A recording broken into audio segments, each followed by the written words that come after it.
2024 সাল একটি যুগান্তকারী বছর। জাতীয় নির্বাচন দিয়ে শুরু হয়েছিল, শেষ হলো গণঅভ্যুত্থান, পদত্যাগ আর নতুন এক ইতিহাস দিয়ে।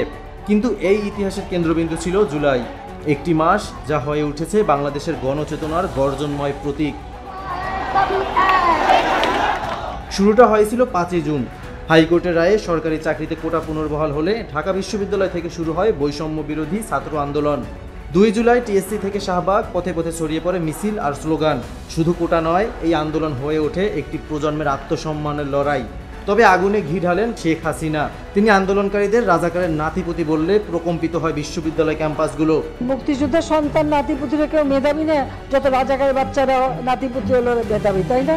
স্লোগান ওঠে, তুমি কে, আমি কে, রাজাকার রাজাকার। শুরু হয় দেশব্যাপী বিক্ষোভ, প্রতিরোধ ও গণজাগরণ। এই আত্মস্বীকৃত রাজাকার যারা নিজেদের অদ্যত্বপূর্ণ মানসিকতা প্রকাশ ঘটিয়েছে। এখন আমি একটু ব্যস্ত আছি, যে গণঅভ্যুত্থান কিনা আপনারা নিজেরা দেখেন। ক্ষমতাসীনদের উস্কানিমূলক বক্তব্য, ছাত্রলীগের হামলা, নারী লাঞ্ছনা সবকিছুর বিরুদ্ধে শিক্ষার্থীরা গড়ে তোলে প্রতিরোধ। 14 জুলাই থেকে শুরু হয় উত্তাল সংগ্রাম। 16 জুলাই রংপুরে পুলিশের গুলিতে নিহত হন আবু সাইদ। 17 জুলাই ছাত্রলীগকে হল থেকে বিতাড়িত করে শিক্ষার্থীরা ঘোষণা দেয় ছাত্রলীগ মুক্ত ক্যাম্পাস। পরের দিন বাংলা ব্লকের, তারপর কমপ্লিট শাটডাউন। চারিদিকে প্রতিরোধ, সংঘর্ষ, কারফিউ, সেনা মোতায়েন, ব্রডব্যান্ড ও মোবাইল ইন্টারনেট বন্ধ। 21 জুলাই সুপ্রিম কোর্ট রায় দেয় কোটা সংস্কারের পক্ষে। শিক্ষার্থীরা দাবি করে বাস্তবায়নের।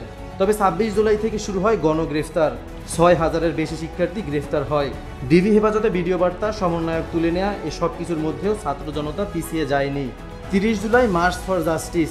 31 July remembering our heroes. Facebook profile রাঙে লাল রক্তিম আভায়। 5 অগাস্ট রাজধানীতে মার্চ টু ঢাকা।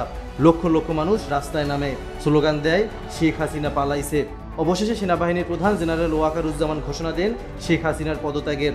গঠিত হয় অন্তর্বর্তী সরকার। হয়তো কতগুলি মূল্যবান জীবন ঝরে গেল। আপনজন হারাবার বেদনা যে কত কষ্টে, তা আমার থেকে আর কে বেশি জানে।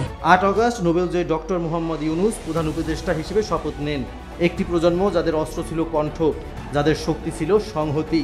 তারা দেখিয়ে দিয়েছে গণতন্ত্র কেবল কথার বিষয় নয়, এটি রক্ত, চোখের জল আর সাহসের নাম।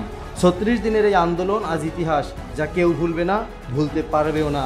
এটি ছিল জুলাই বিপ্লব, বাংলাদেশের নতুন প্রজন্মের প্রতিরোধের কবিতা।